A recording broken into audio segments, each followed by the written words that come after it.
Hello, my name is Juliet Foster. It's a pleasure to welcome you to a program entitled The Joy of Duncan Dancing. Few people have so radically changed the world of dance as Isadora Duncan.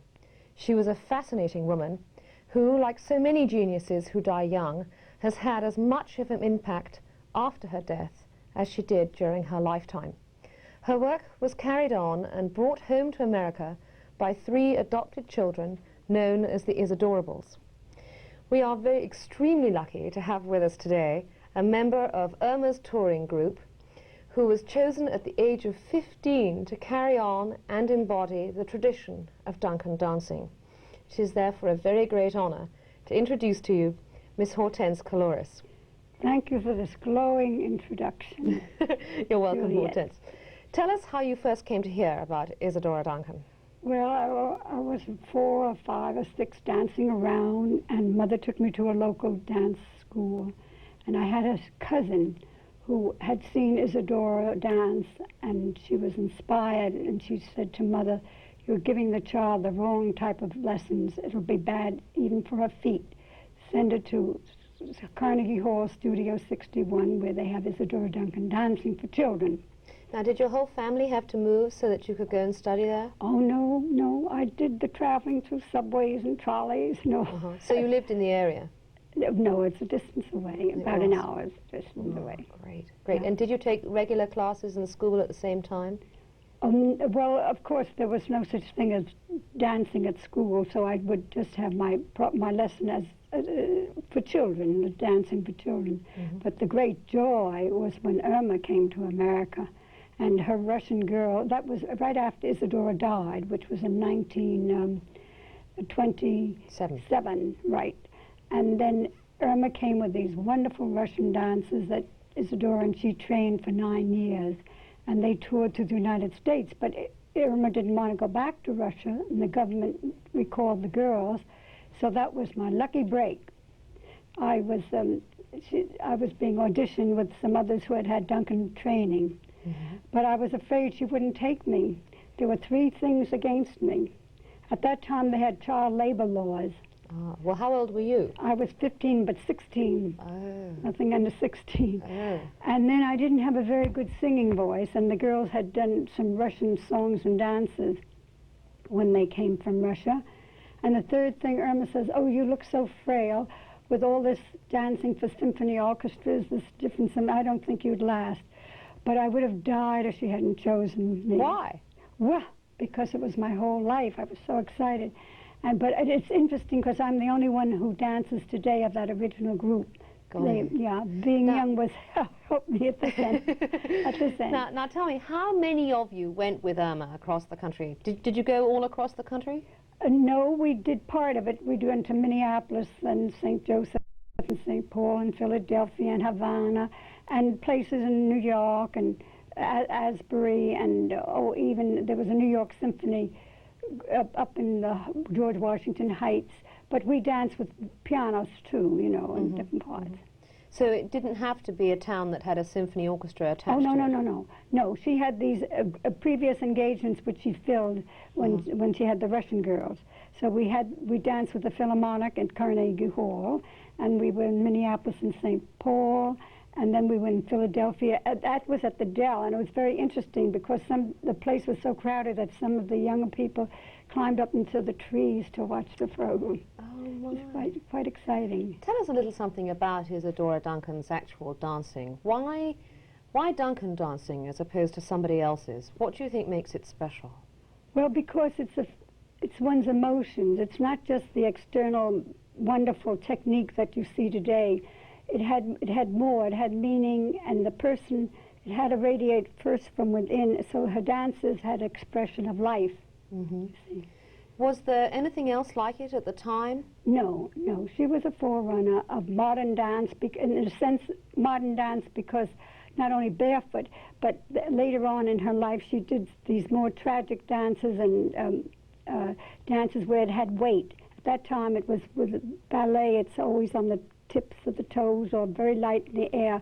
We had that lovely flowing quality, but we had the other part of the dances, like when Orpheus was in Hades looking for for his loved one, and then also in the Furies and other dances that had tragic things, some of the Russian composers. So there was just a much lighter lyrical quality to it. In the beginning. In the beginning, it was all her dances. But when she did the Blue Danube, when she was very young, it was in Germany that the students would unhitch her horses and drive the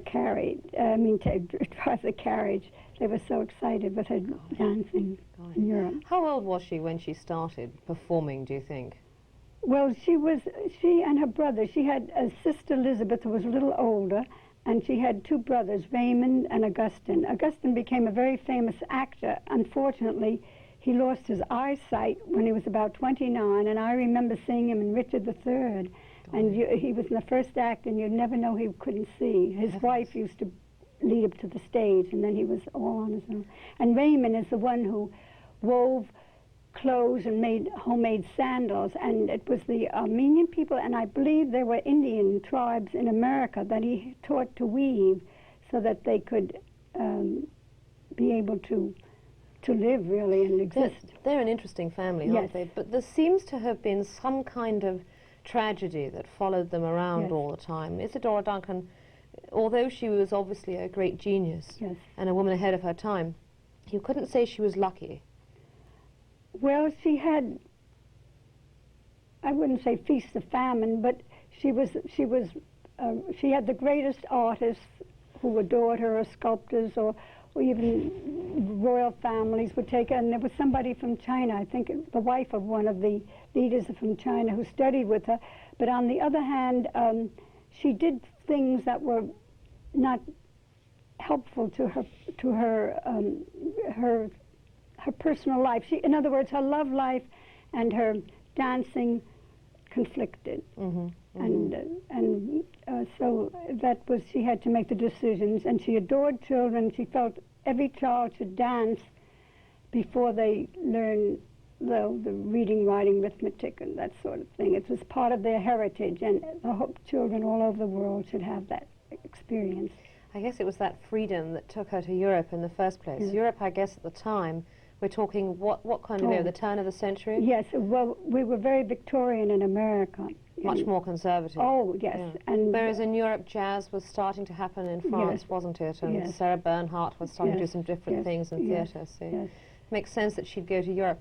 What countries did she end up, what did she prefer? I mean, we hear of the Russian dances. What took her to Russia? Well, the reason why, dear, she was dancing in England and France and Germany, but they would not give her a school for children. That's what she felt was so important.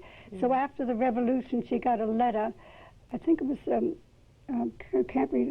Minister of Education, I think it was, who had written and said, "Come to Russia and we will give you the school you've been wanting." Oh, how wonderful. But when she got to Russia, they gave her this palace, but no food or anything to have the poor children live on. So because she had them to be educated as well, and so although she felt she didn't even want to charge for lessons or for performing, she had to do that to raise money to keep them. She couldn't take all the children who came to her begging her to dance, so I think she kept 40 of them. Gosh. And of the 40, were the Isadorables all Russian?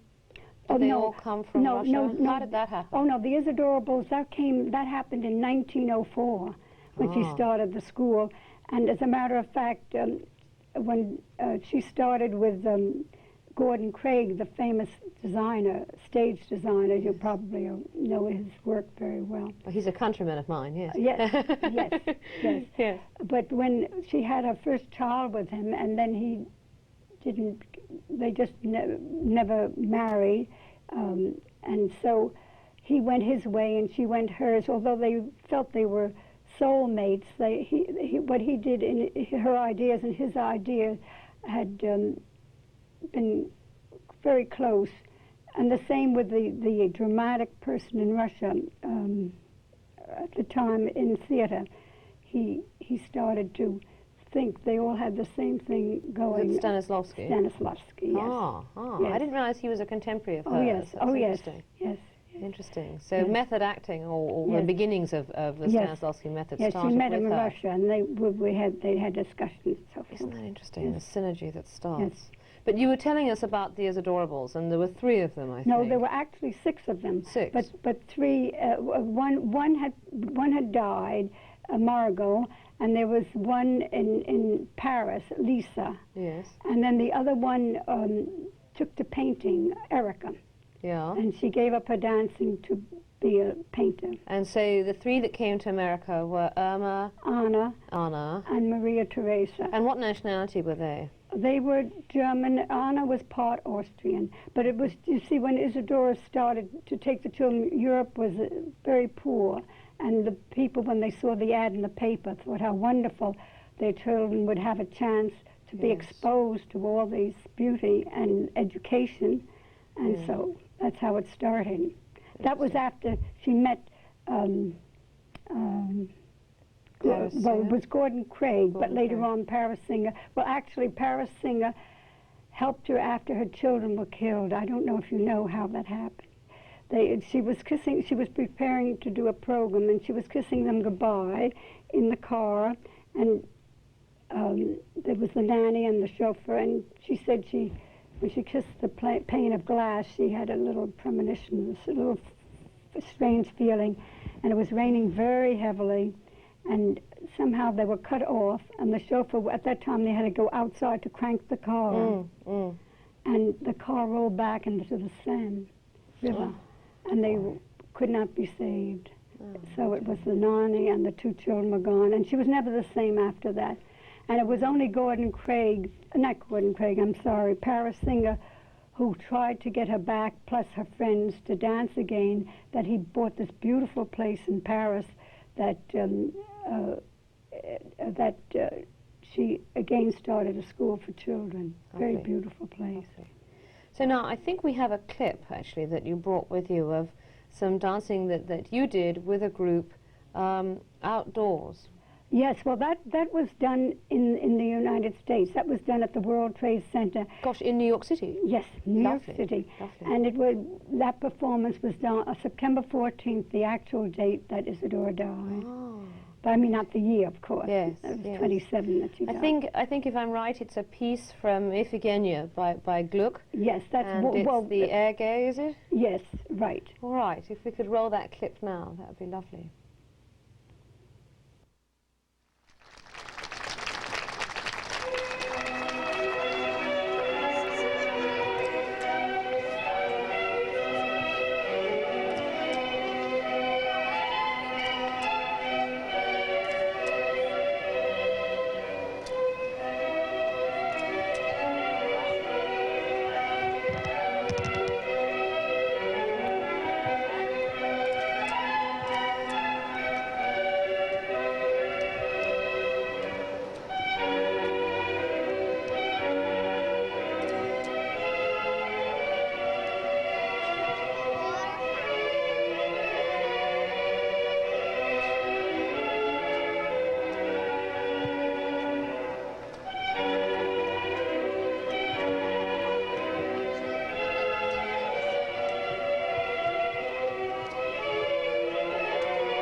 Gosh, that was beautiful. There's something terribly feminine and lyrical about that, isn't it? Is that part of all of her work, do you think?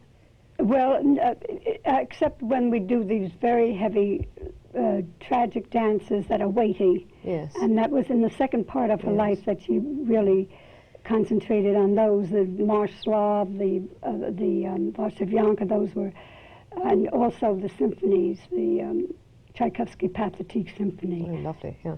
It looks, you know, the piece looks like it would be easier for women to do it. Is there any kind of not discrimination, that's too hard a word, but is it easier for women to do Duncan dancing than men? I think so, although in the World Trade I had this Mark Twider who begged me to put him in the program, and it seems that men feel that there's a place for them in Duncan dance. So, yeah. But it all seems to come from here, doesn't it? It just sort of leads out. Yes. The costumes and some of the movements look almost Grecian to me. I mean, for example, this movement of coming up like this looks very similar to some of those positions of the women on urns. Yes. Well, when we used the tunics, although her dancing was really very American in her spirit, but although this looks very Grecian, all these little pleats, but I think she was also very practical, because at that time you didn't have steam irons and such, and when you were traveling around you just did this and you had no trouble about having a wrinkled tunic. Oh golly, and you didn't need a steam trunk either. Look at that. You can stuff it in your shoes. Right. Isn't that marvellous? That's great. That's terrific. Yes. Also, it looks like there's so many dances or forms of dancing has almost a vocabulary, a series of moves that are part of it. Yes. Would you say the same of Duncan dancing? Yes, we have a vocabulary, a movement, but it's really like the basics, like walking. Our walking, we have different types of walking. It's very beautiful. It has an illusion of what would I say? An illusion of almost floating. I mean, you get the sense with those veils and the wind. Yes. You know, particularly at that place, the World Trade Center, for those of you who are not from New York or don't know New York, is incredibly windy. Yes. And it's really annoying having to walk across that courtyard in the winter. However, in the summer it's lovely, and you can really see the floating of almost the veils that you're wearing. And it's people marvelous. stood up for an hour. It was a lunch period to see the program. Isn't that wonderful? I'm not surprised. What sort of influences do you think there were on Duncan dancing at the time? I didn't quite understand that. She was obviously influenced a little bit by Greece and some of the appearances of Greece. Well, what other influences do you think there were? Well, she studied the statues, but she really just tried to find out what the basic where the movements flowed from, because she studied those from the Golden Age, 600 BC, in there. But when she went to places like Russia or France during the First World War, when she did the Marseillaise, when she went to Russia, then she watched some of the folk dances there, and she used them in her compositions. Now, have you ever found that, well, you're the person at the moment, certainly in New Jersey, who's the foremost expert on Duncan dancing, and who actually knew the Isadorables. There aren't very many people left who actually knew them.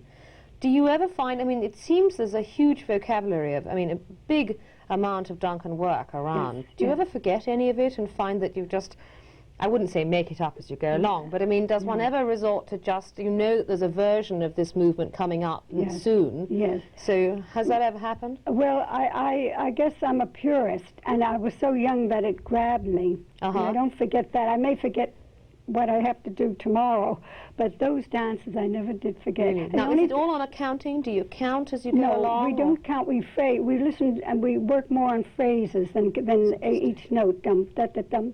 We listen to the music, and it's more the phrasing more than the actual working with each note. Because I know many modern dancers count all the time. Yes. Yes. Yes. Yes. And also another thing I've noticed is that it oftentimes looks illustrative of something else. For example, there's a lovely stretching out movement. Yes, you'll see that when if I do something in the Tanagra figures. Those were the only little group of statuary that she studied, and we do it in class so that we have balance and harmony of movement.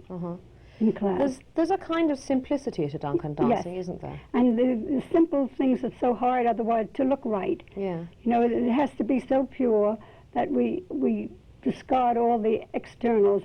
As Gordon Craig said, when Isadora's costumes were hung on a little rack, that they looked like pieces of rags. But when she put them on, she was just a vision of beauty. But of course, her things were Liberty silk scarves like this one, which was given to me by Irma, and I treasure it. And those silkworms are out of existence now. The variegated, they come from different tones all the way down. Now tell me something, Hortense. Can anyone do Duncan dancing? Yes, they cannot perform it without having quite a few years behind them, but they certainly could and should do it. Not only Really? children, but adults. Really? So you reckon it might be possible for anyone sort of to have a go? Yes, I think it should be part of their daily life. Their daily life? Even someone who's very sedentary? Someone who perhaps drives to the end of their driveway to collect the newspaper? I wonder who you mean.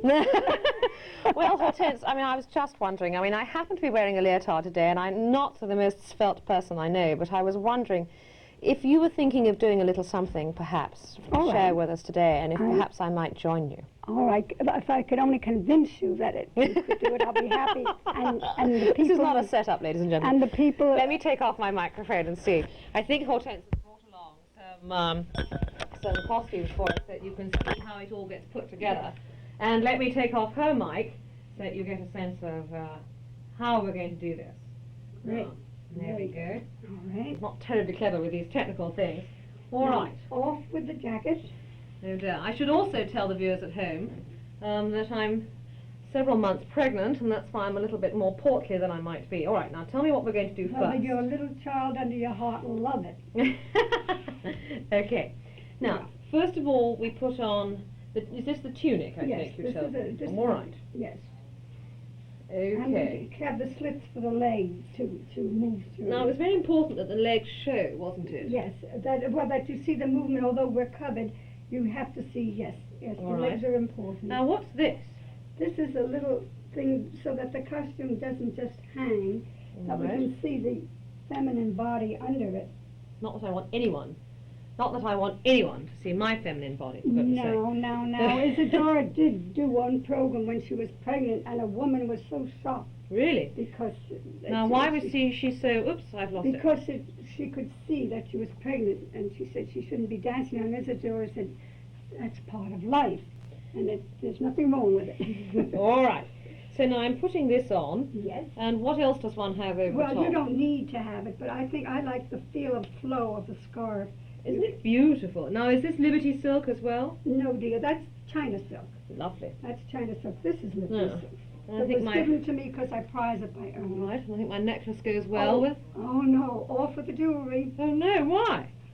You're the jewel. You're the flower. No outside Okay. All right. ornament. All right. Well, while I'm taking Earrings. off my jewellery, perhaps Hortense, you would be very kind and do one of the. Now you're going to do the Tanagra figures. Is that what you said? Correct. Perhaps you would do the piece first, and maybe I'll join in the second time. All right. That's Okay. a bargain. That's a bargain. Okay. All right.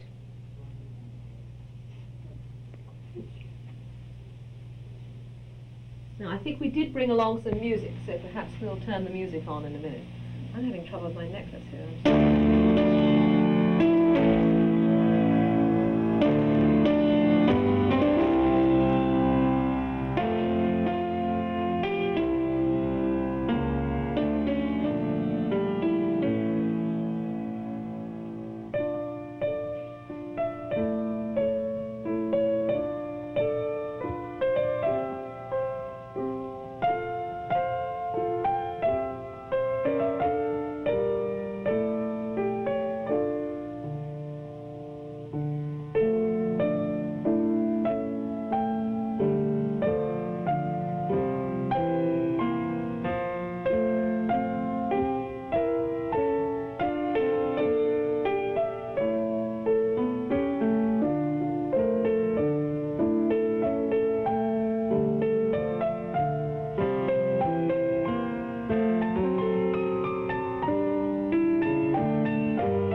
wonderful. That looks wonderful. Now you're going to do it. All Take right. your hands loose. All right. Well, now, if I'm going to do this, I hope that everyone at home will join in too. Please. Especially if you're just sitting on the sofa. I think if you can just stand up and Yes. just do a little bit of it. I mean, it looks so fun, the arm movements, Yes. you know, and lifting Yes. up a bit. I think it would make us all feel a bit better. And if I'm making a geek of myself, I want you all to do it too. You're not. Now, let your head go. Okay. Relax your head. All right. That's it. And then you shake your hands loose. And weight a little forward on the ball of the foot. All right. Feet straight, is that right? Your heels together, toes out. Heels together, Just like toes natural. out. All right. And as you lift your arms, let the heaviest part of the arm come first. Now, for instance, if I hold your hands tight, Mm-hmm. now try to lift. You see how it I see how it just Oh, floats. That's it. And when it gets up here, Yes. then you let the wrist come down last. I see. Okay. Lovely. Good. Well, that's And then we'll do a series, we call them slow movements or slow arm movements, but they have to be controlled. all right. Is this part of a daily discipline that you guys That's do? part as of a class. Yes, oh, it's a part class, of a class. Every Okay. time we do that, right? All right, I understand. Is there a special kind of breathing that one should Well, do? just let it happen. If you lift properly, it'll happen. You'll open it like a singer. Up here, you're from here, so you evoke.